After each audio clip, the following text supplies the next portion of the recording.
Eu convido você a abrir a palavra do Senhor no livro do profeta Ageu, no capítulo 2, texto que nós temos estudado, já há um tempinho. Chegamos aqui, portanto, agora do verso 10 até o verso de número 19. Profeta Ageu, um profeta pós-exílio babilônico, persa, que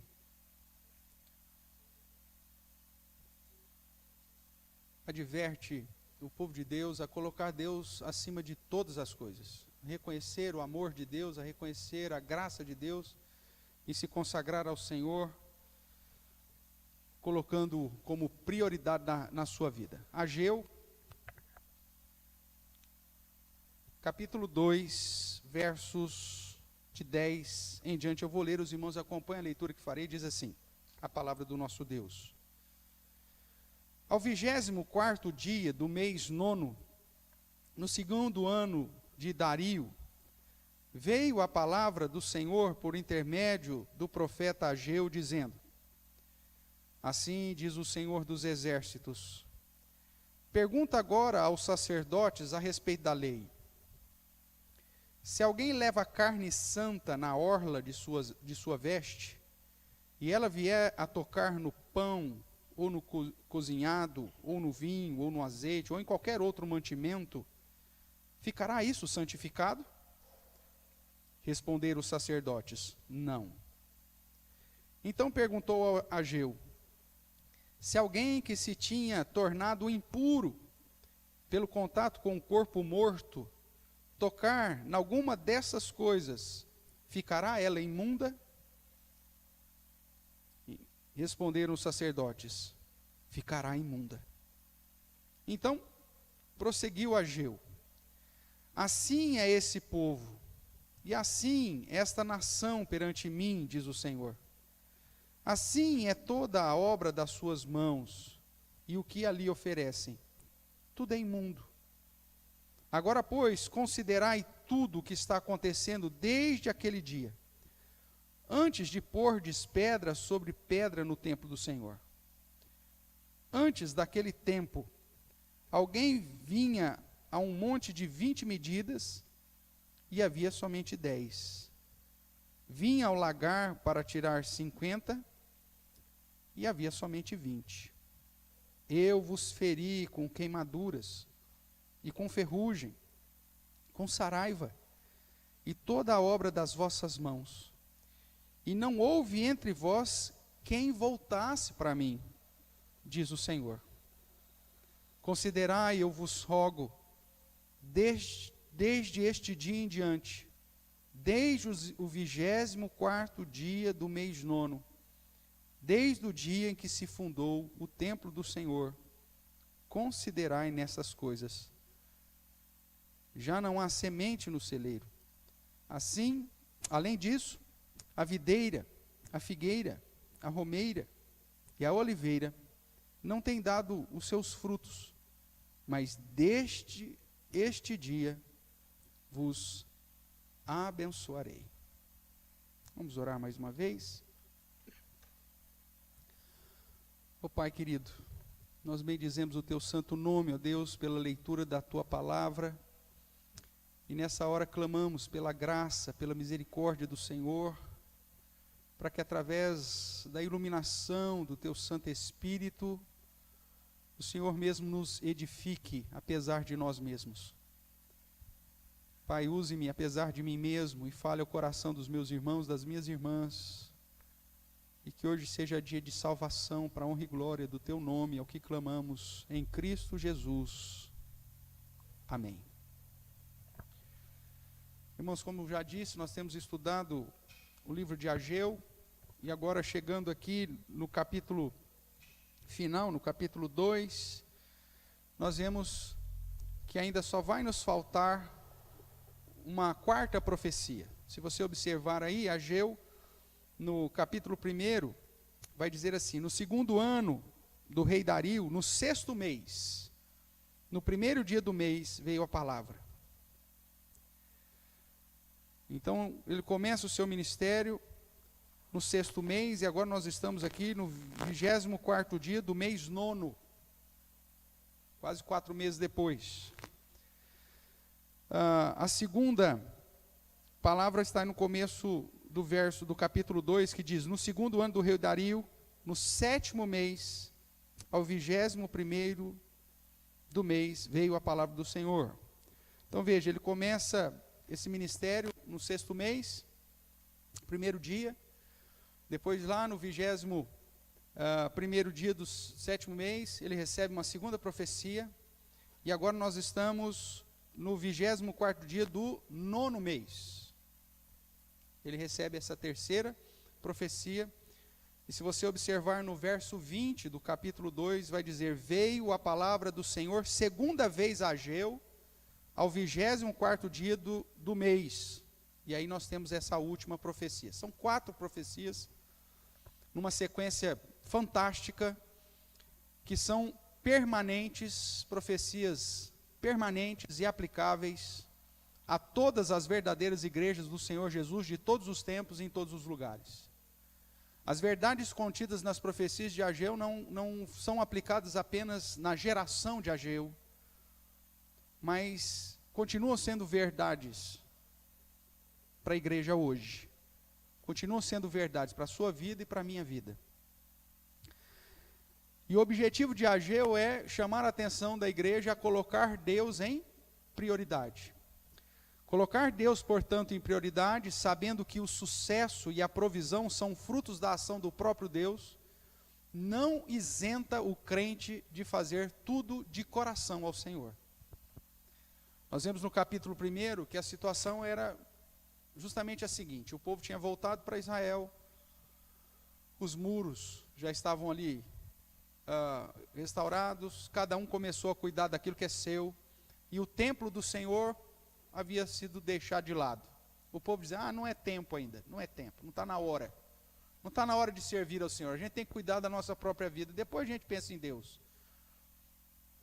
E a exortação do Senhor vem justamente no caminho contrário, onde ele diz: olha, me busque em primeiro lugar e as outras coisas vos serão acrescentadas.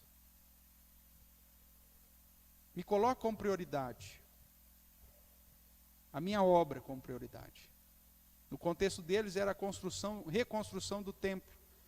Nós justamente sermos instrumentos como sacerdotes de Deus que somos em Cristo Jesus, de proclamar a virtude de Deus, de anunciar o Evangelho, de servir ao Senhor, de nos dedicar ao Senhor. Faça isso em primeiro lugar, depois as outras coisas eu mesmo vos acrescentarei, disse o Senhor. Então a chamada de Ageu é para que o povo colocasse Deus como prioridade e fizesse tudo de coração.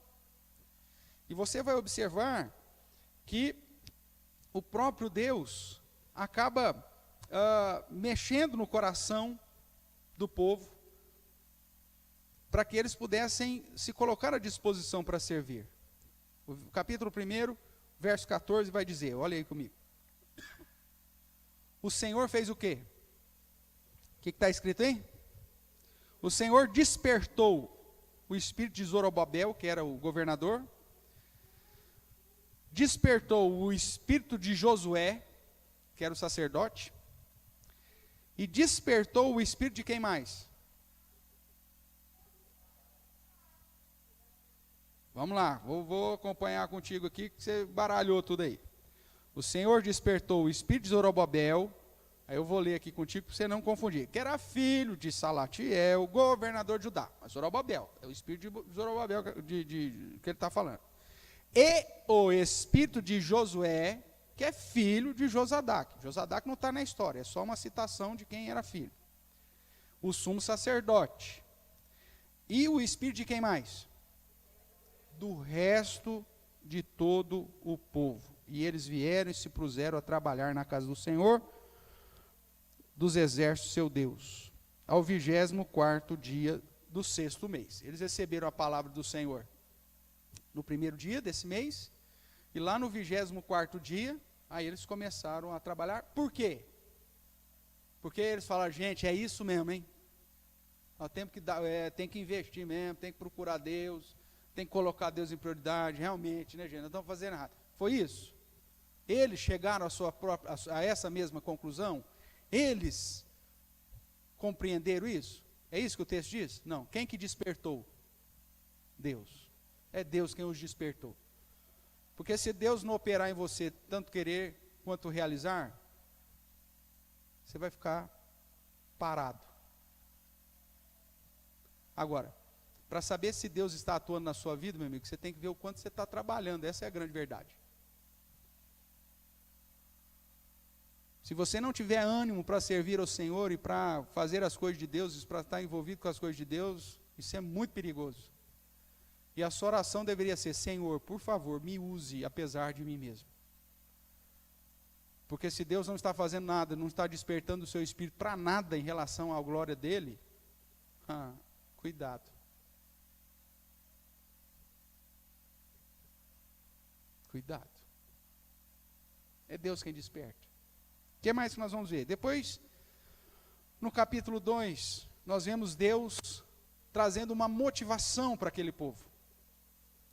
Dizendo que ele faria daquela casa e encheria a segunda casa de uma glória muito maior do que a primeira. Traz uma palavra de motivação para que o povo continuasse trabalhando.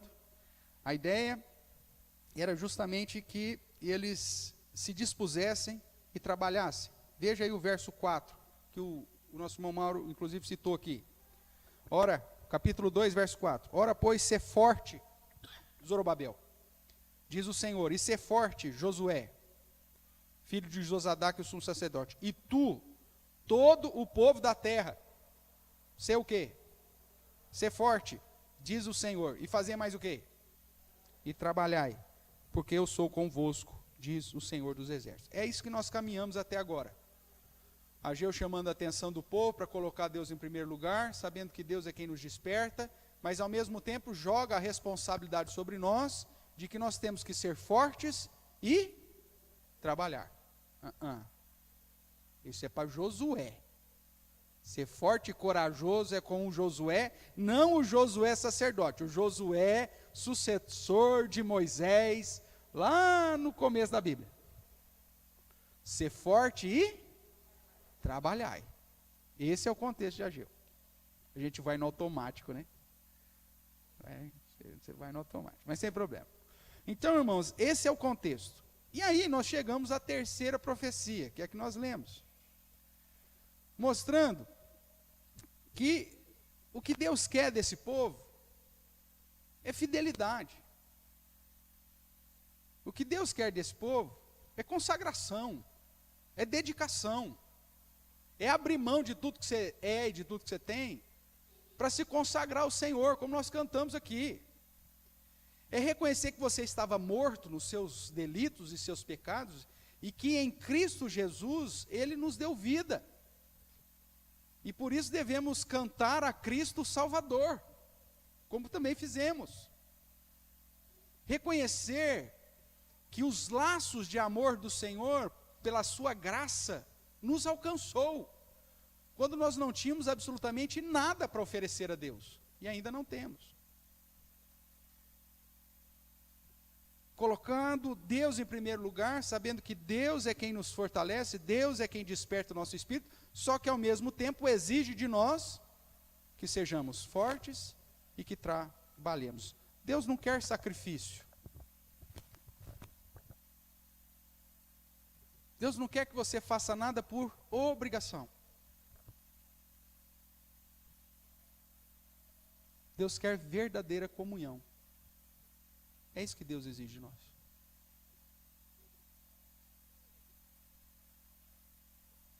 Uma citação de um comentarista diz: Deus exige uma mudança genuína de coração e vida, e não apenas mera conformidade exterior. Semana passada nós falamos e usamos o texto de Ezequiel, que o Senhor troca o nosso coração. Lembra disso? Deus não quer sacrifício, Ele quer um coração que esteja inclinado à sua vontade. Mesmo no Antigo Testamento. Não é aparência, não é falso piedade. Não adianta você pôr uma cara de santo, se o seu coração continua sendo corrupto?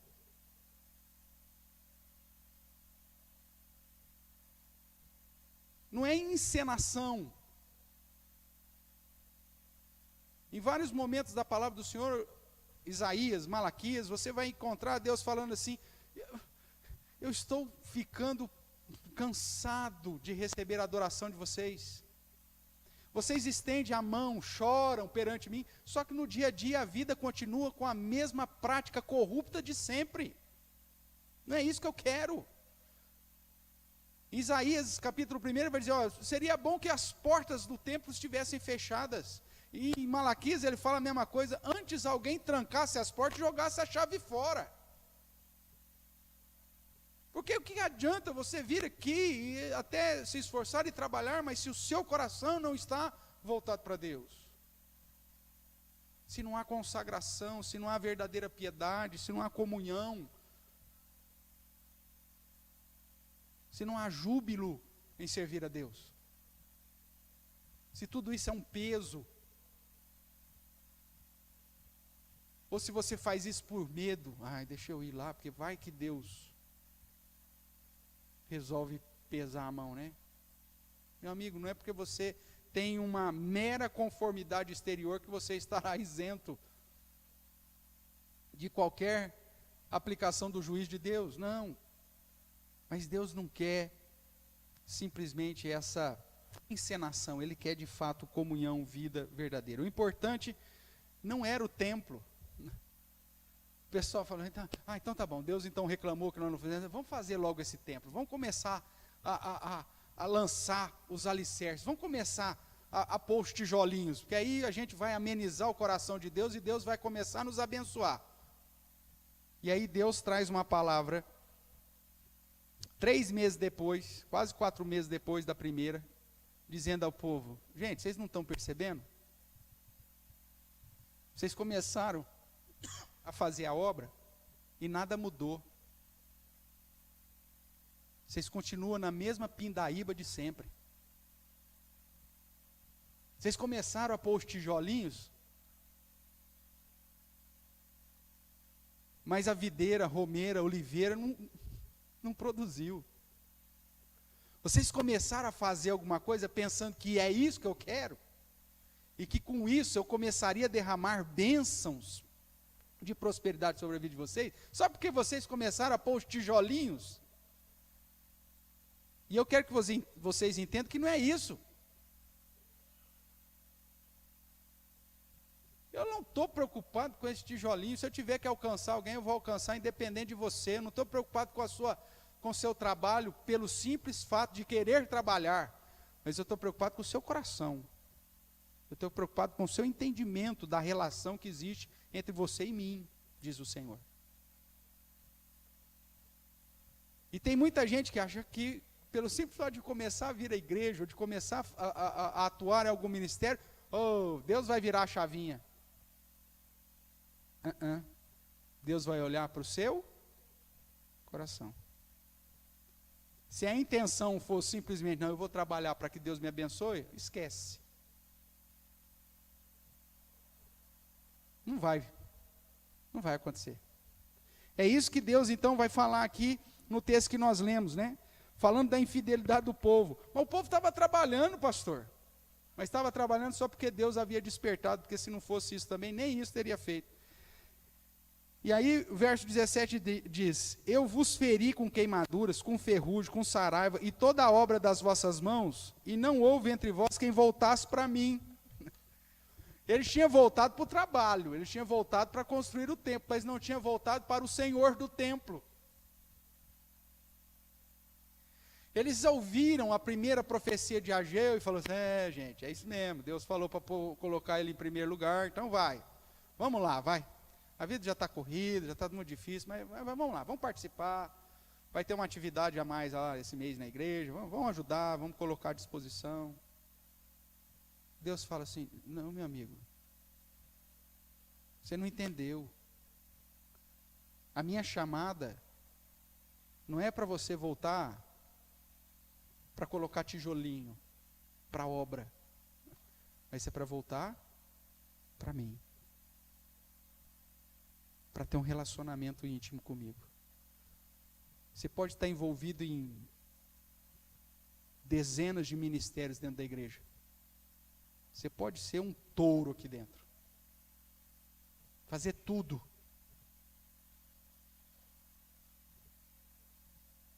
Mas se o seu coração não estiver inclinado diante do Senhor, se for simplesmente uma conformidade exterior, Deus fala, não é nada disso. E eu vou continuar pesando a mão sobre você. Porque não é isso.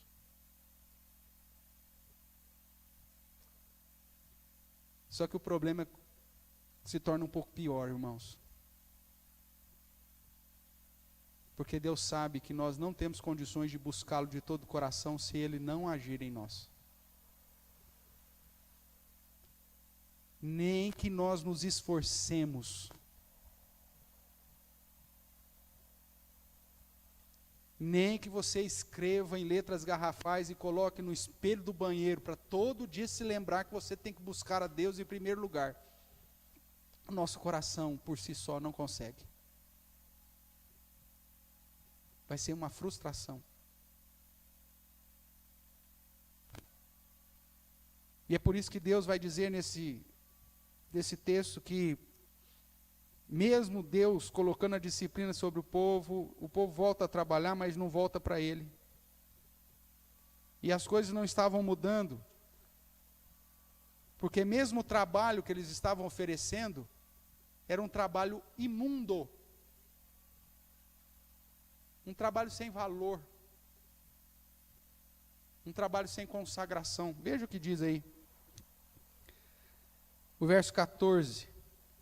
Então prosseguiu Ageu, assim é esse povo, assim é essa nação perante mim, diz o Senhor, assim é toda a obra das suas mãos, e o que ali oferecem, tudo é o quê? Tudo é imundo. E a ideia que Ageu vai apresentar, né, no contexto aqui, é que apesar do povo ter sido despertado para a obra da reconstrução do templo, Deus, apesar de Deus ter trazido uma palavra de motivação e de esperança ao povo, e o povo então tendo começado o trabalho, esse povo não tinha entendido o real motivo das exigências de Deus, e muito menos o privilégio de andar com Deus. E aí ele conta duas historinhas. Na verdade, uma história que complementa a outra. Deus chega para Ageu e fala assim, Ageu, você vai até o sacerdote e você vai fazer duas perguntinhas para ele. A primeira pergunta que você vai fazer para o sacerdote é a seguinte, você vai perguntar para o sacerdote a respeito da lei. E a primeira pergunta está aí no verso 12.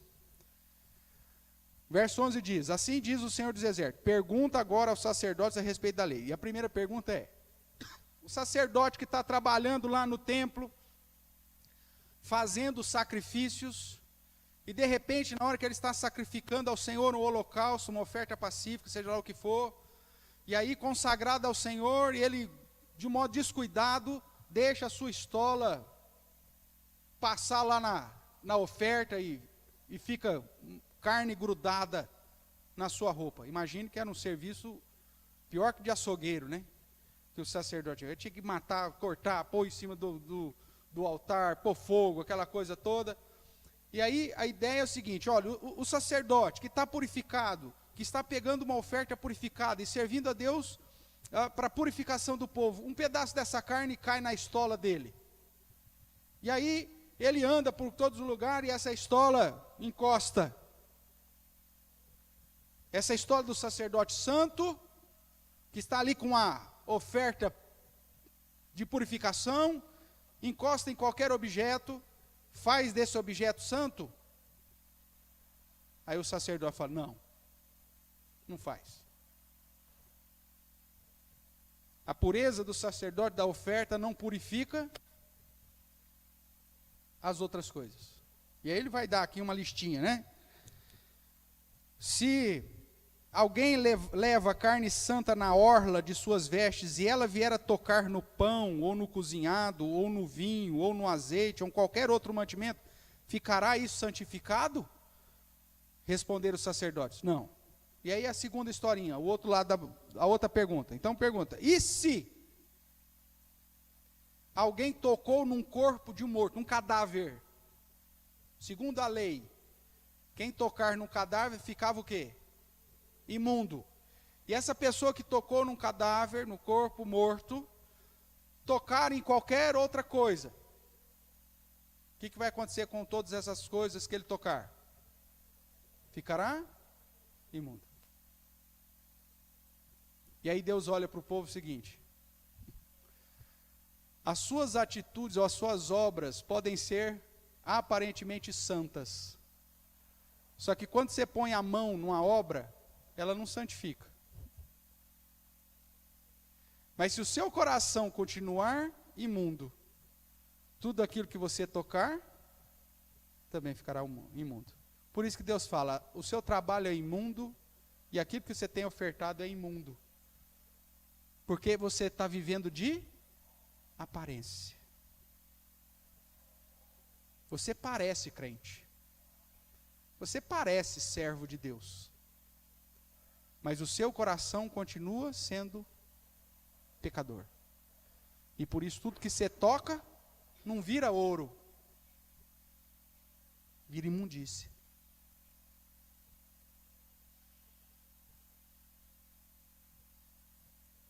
E aí a pergunta que surge no nosso coração é justamente a seguinte: e agora, José? Como que eu posso servir a Deus se eu ainda estou preso na corrupção desse corpo?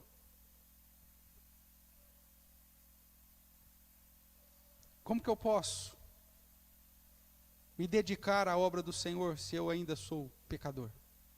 E se tudo que eu coloco a minha mão se torna imundo? E aí nós chegamos à seguinte conclusão, irmãos: nós não podemos nem mesmo servir ao Senhor corretamente se não for a graça do Senhor. Nem todo o seu talento, nem todo o seu conhecimento, nem toda a sua disposição, nem todo o seu ânimo, nem toda a sua viralidade, nem tudo que você pode imaginar será capaz de fazer aquilo que você realiza para o Senhor, algo santo. Não é assim que funciona. Nós somente teremos valor na obra do Senhor, nós somente seremos instrumentos abençoados quando Deus agir em nós. Não pela nossa própria força, não segundo os nossos próprios méritos, a nossa própria cabeça, os nossos próprios planos, mas segundo a ação do Senhor. E é por isso que Deus olha aqui para Ageu e fala assim: ó, vocês viram? Vocês perceberam? Eu chamei a atenção de vocês, mas nada mudou. As coisas não começaram a acontecer porque as suas obras continuam sendo más. Mas eu vou fazer algo com vocês. Hoje, dia 24 do mês 9, do segundo ano do rei Dario, a partir de hoje, não por nada em vocês, porque vocês não têm absolutamente nada para me oferecer, mas por minha graça, a videira vai começar a produzir, a oliveira vai começar a produzir, vai ter trigo, vai ter as coisas, porque eu, o Senhor, não em retribuição que você fez, porque se eu fosse retribuir o que você fez, a imundície que você me apresentou, eu teria que pesar mais a mão ainda, mas por minha graça, eu vos, qual que é o último verbo que apresentei na perícope? Eu vos abençoarei.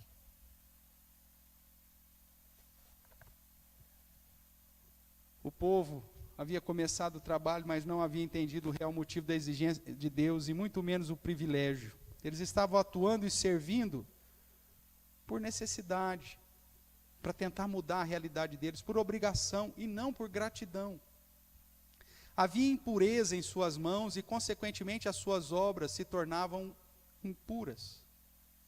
Eles estavam trabalhando para Deus, mas por medo, não por consagração. Para que Deus não pesasse mais a mão, mas não porque tinham um verdadeiro desejo de servir ao Senhor. Desejo esse que o próprio Deus já havia despertado no coração deles. Toda a ação que o próprio Deus havia despertado neles estava sendo massacrada pelo temor, pela própria pecaminosidade, pelos desejos das bênçãos terrenas, independente da verdadeira comunhão com Deus. Eles queriam as bênçãos de Deus, mas não um convívio santo com o Deus das bênçãos. Eles queriam estar preservados e guardados e que as obras das suas mãos fossem abençoadas, mas vivendo só de aparência. Nós estamos colocando tijolinho, hein? Mas o coração ainda estava distante do Senhor. Eles estavam desprezando até a disciplina do Senhor. Veja o verso 17. Deus fala: eu vos feri com quê? Com queimaduras. Eu vos feri com ferrugem, eu vos feri com saraiva, e em toda a obra das vossas mãos. Ou seja, eu não estou abençoando nada, isso é fruto da minha disciplina. E mesmo diante dessa disciplina, de não estar dando nada certo na sua vida, qual que é a conclusão do verso 17? Não houve entre vós quem voltasse para mim.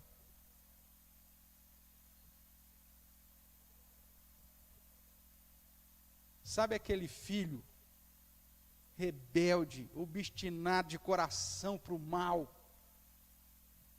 que você disciplina de tudo quanto é jeito e ele dá risada da sua cara?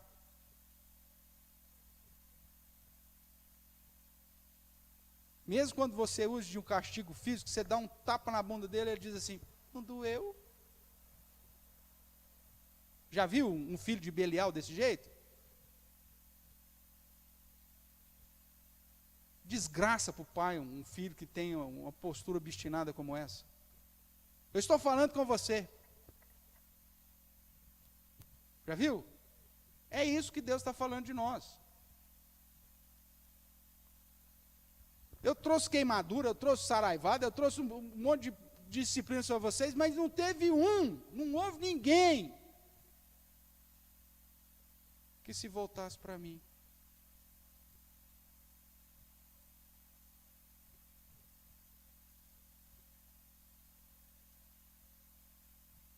E se fosse qualquer um de nós, diante de um filho tão rebelde, a gente fala assim: abre mão, hein?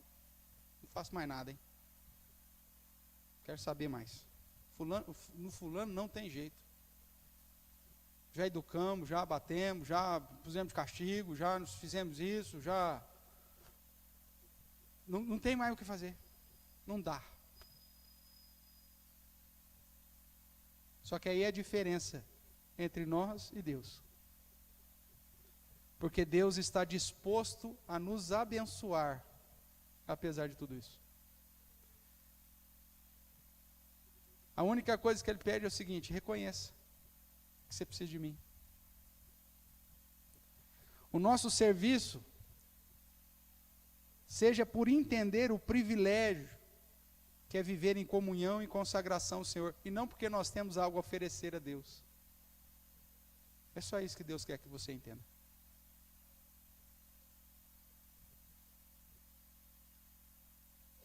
E é nesse sentido, então, irmãos, que o texto nos fala sobre o desejo de comunhão de Deus com o seu povo, apesar do seu povo.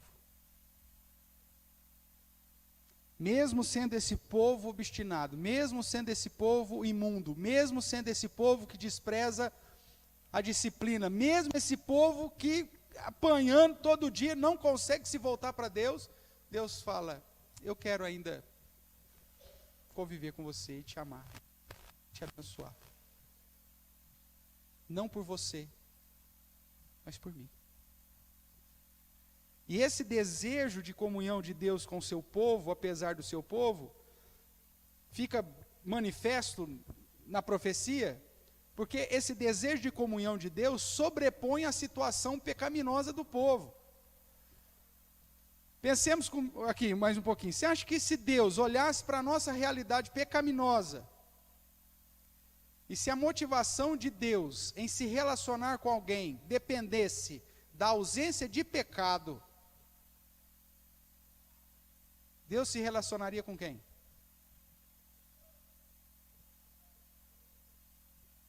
Existe alguém aqui entre nós que não é pecador? O simples fato de pensar que não é, já faz de você um. Porque a Bíblia diz que aquele que não tem pecado é mentiroso. Todos nós somos, irmãos. Mas mesmo assim, Deus deseja ter comunhão com você.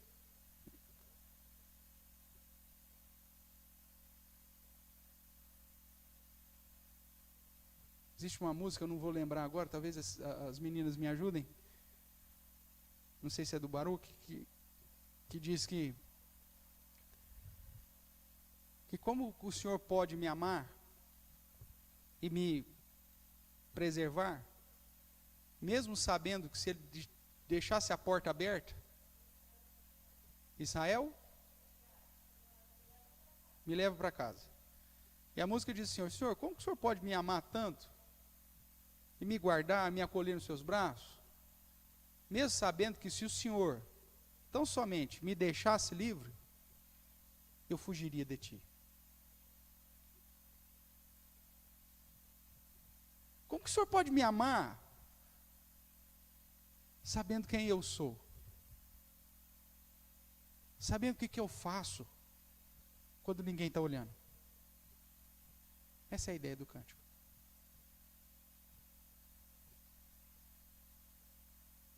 Só um Deus de amor, queridos, pode desejar manter comunhão comigo e contigo, sabendo quem de fato somos.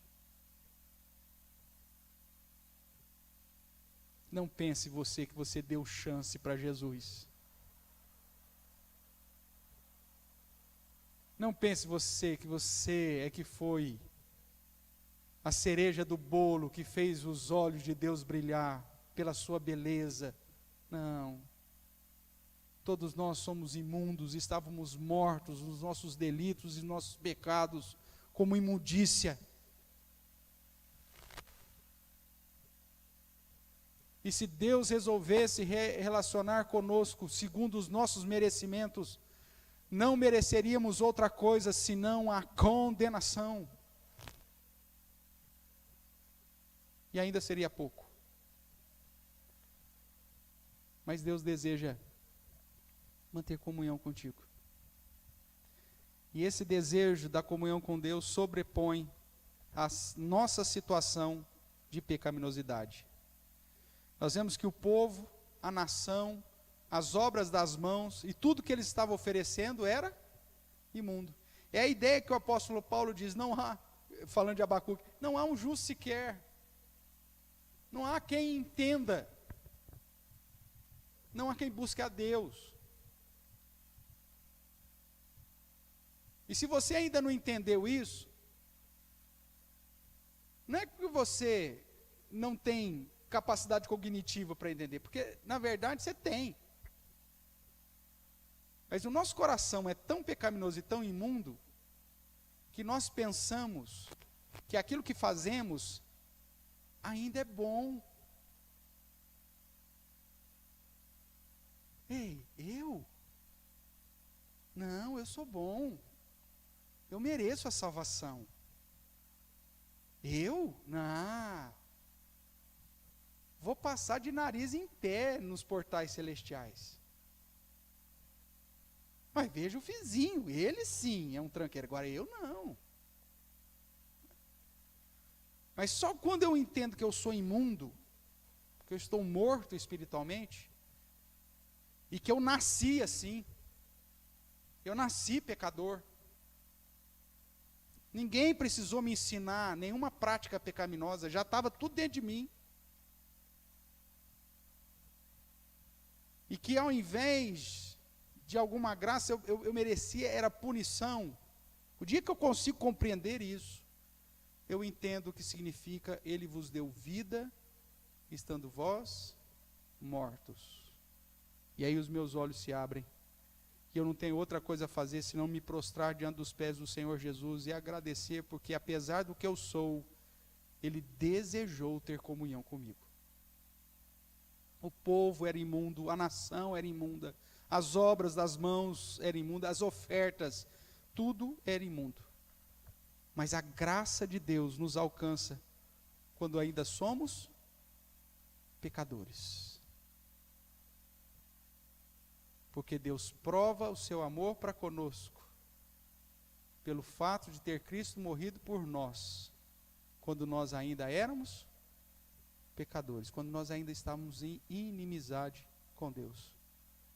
Deus deseja manter comunhão contigo, é Ele que deseja. E esse desejo sobrepõe a sua realidade de imundícia, de pecado. Aqueles que se acham bons suficientes para servir a Deus, esquece, meu amigo, você está no lugar errado. Aqui é um lugar onde pecadores miseráveis chegaram ao pleno entendimento de que não eram nada e que foram alcançados tão somente pela graça irresistível e maravilhosa de Jesus. E que aquilo que nos diferencia do pior pecador que está lá fora, não é porque nós somos melhores do que ele, mas porque essa graça já nos alcançou. E é por isso que não há distinção.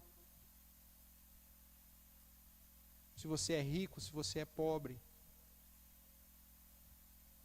se você é branco, se você é afrodescendente. Se você tem uma graduação, ou se não sabe fazer o ó com o copo. Todos somos chamados pela graça do Senhor. Nós vemos o desejo, irmãos, da comunhão de Deus para conosco, apesar de nós, além de sobrepor a nossa própria condição de pecado, é maior do que a própria aplicação da lei. Vamos relembrar aqui, o verso 15.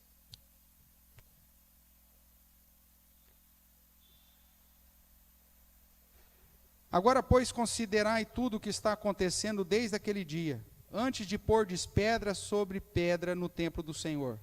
Antes daquele tempo, alguém vinha a um monte de 20 medidas e havia somente 10. Vinha ao lagar para tirar 50, havia somente 20. Eu vos feri com queimaduras, com ferrugem, saraiva, e em todas as obras das vossas mãos não houve entre vós quem voltasse para mim, diz o Senhor. A lei dizia que aquele que não cumpre seria o quê? Salvo ou condenado? Condenado.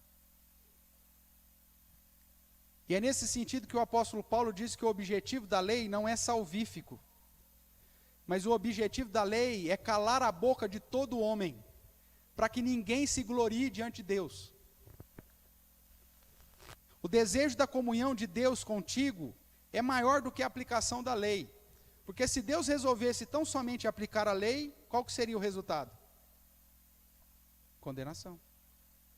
Mas em Cristo Jesus, Ele pagou um preço da nossa justificação. E por isso esse desejo da comunhão de Deus, ele é maior do que a aplicação da lei, porque Ele joga sobre Jesus todo o peso da lei, toda a condenação da lei, toda a dívida da lei, para manter comunhão contigo e comigo. Não é porque você é bonitinho,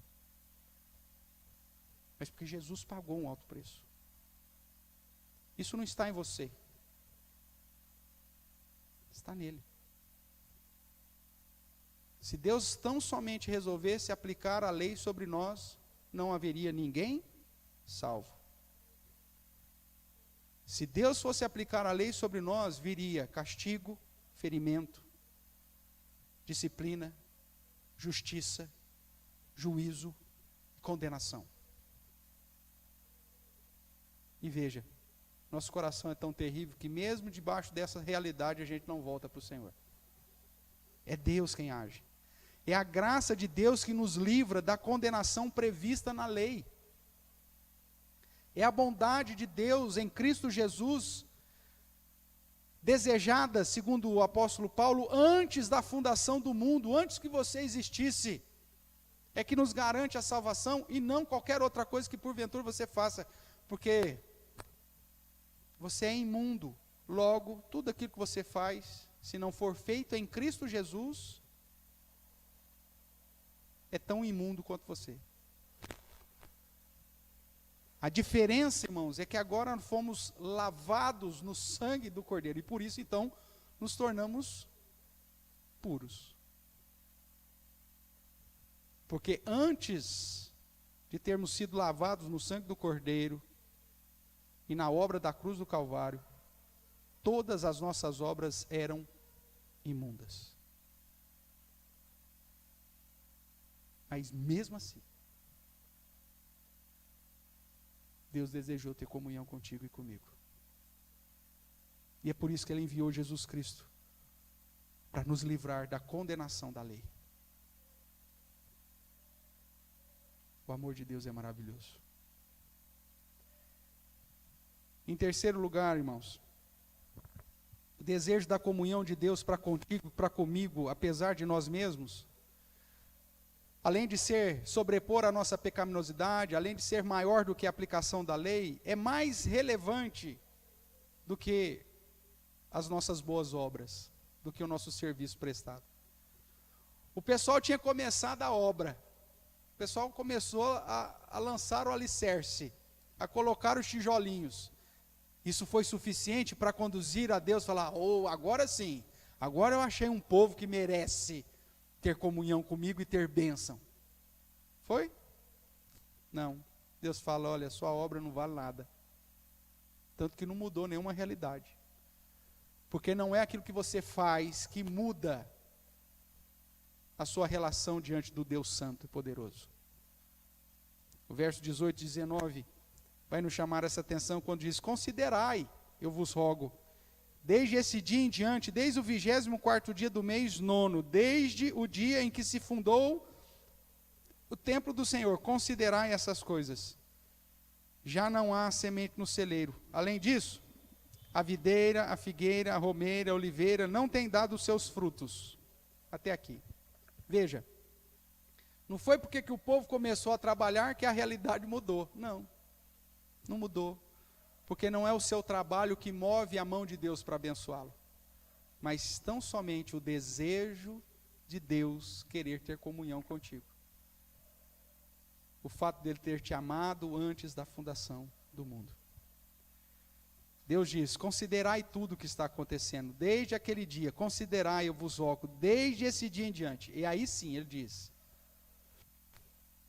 é porque eu quero. E não porque você deixou de ser pecador, você continua imundo. É porque eu quero. Não porque você começou a satisfazer a lei. Você não começou, você não dá conta. É porque eu quero. E não porque você começou a realizar uma obrazinha em meu nome. Mas é porque eu quero. Eu vos abençoarei. Isso se chama graça. A graça de Deus promete nos abençoar quando ainda não terminamos a obra que Ele nos confiou.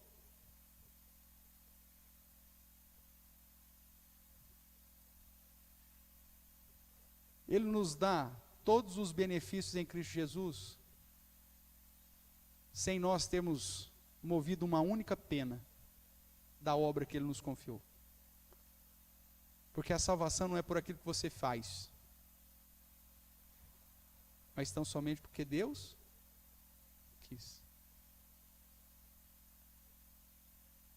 Agora isso, irmãos, na vida daqueles que conseguem compreender o tamanho desse amor em Cristo Jesus, deveria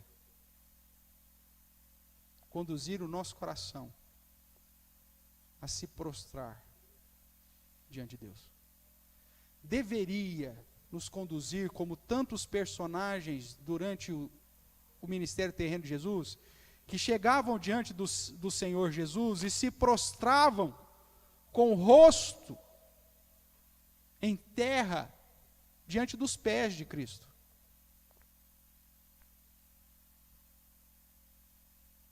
Mas sabe o que é pior?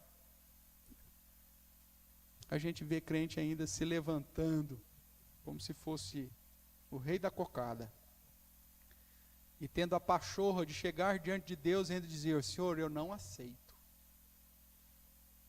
Senhor, eu decreto em nome de Jesus, como se fosse Senhor do próprio Deus. Cara, você não entendeu nada. O que sai justificado para casa não é aquele que bate no peito e se exalta diante do Senhor, mas é aquele que se humilha. Humilhai-vos, e Ele vos exaltará. É assim. Essa é a matemática de Deus. Reconheça que você continua sendo inclinado para o pecado, que você não consegue satisfazer a lei, e que as suas obras não têm valor diante de Deus, quando realizadas por si só. E que se você tem comunhão com Deus, foi tão somente porque Ele quis. Ele olhou para você e falou: você não tem nada para me oferecer, o que você merece é a condenação, aquilo que você faz para mim é imundo, é um negócio nojento, mas eu decidi que eu vou te abençoar. O que você faria diante disso? Concluindo, irmãos, Deus deseja verdadeiramente manter um relacionamento vivo conosco. Logo, Ele manifesta a sua misericórdia, Ele manifesta a sua graça. Graça é essa que satisfaz a justiça, e graça é essa que prevalece ao julgamento. O desejo de Deus em manter um relacionamento conosco supera a nossa condição pecaminosa, a nossa passibilidade de receber disciplina e de não mudar, a nossa incapacidade de servir de modo irrepreensível, porque Ele tão somente decidiu nos amar primeiro. E Ele faz isso através da figura de Jesus Cristo, o próprio Deus encarnado, que deixou sua glória por amor, que se encarnou, passou por todos os sofrimentos deste mundo, empoeirou seus pés e recebeu no seu próprio corpo toda a dor de um dos maiores sofrimentos que um homem poderia suportar. Não porque você merecia, mas porque Ele quis te amar. Se esse amor não te constrange, eu não sei mais o que te constrangeria. Se esse amor não te conduz a amar a esse Deus acima de todas as coisas, de todo o teu coração, de toda a tua alma e de todo o teu entendimento, talvez você mereça o inferno mesmo. O lugar no qual nós já estávamos condenados antes mesmo de nascer. Porque se o amor de Deus não for capaz de quebrar a dureza do nosso coração e nos lançar ao solo, em nocaute, diante do Deus Supremo, então nada mais pode. E se isso não aconteceu, é porque Ele não quis. Talvez por enquanto. Porque enquanto há vida, há esperança. Mas talvez hoje seja o dia de salvação. Como que você tem se relacionado com Deus? Achando que a sua obra é pura? achando que você merece, achando que Deus tem a obrigação de te livrar e te abençoar? A mensagem do Evangelho é simples: arrependei-vos e crede. O arrependei-vos aponta para o fato de que você é imundo, de que você é pecador, que você não consegue satisfazer a lei. E por isso você precisa se arrepender. E crer aponta para o fato de reconhecer a grandeza de um Deus que, apesar da nossa realidade, quis nos amar. E não somente quis, mas aplicou o seu amor sobre nós. Como que você vai viver agora diante desse Deus? Como que você vai viver agora diante dessa realidade, desse amor supremo de Deus? Como que você vai viver diante dessa realidade, ou diante desse sermão que te desmascara, mostrando que você continua sendo imundo, que você não consegue satisfazer a lei, e que as suas obras também não têm valor, e que o fato da bênção de Deus na sua vida está não em você, ou em alguma coisa em você, mas tão somente porque Ele resolveu te amar. O desejo do meu coração é que você compreenda isso, que o Espírito Santo aplique isso no seu coração, de modo que a sua vida seja gasta, dia após dia, em gratidão a esse Deus que nos amou primeiro. E que isso reflita, como João vai dizer na sua primeira carta, em comunhão com Deus e em amor para com seus irmãos. Que Deus assim nos abençoe. Amém?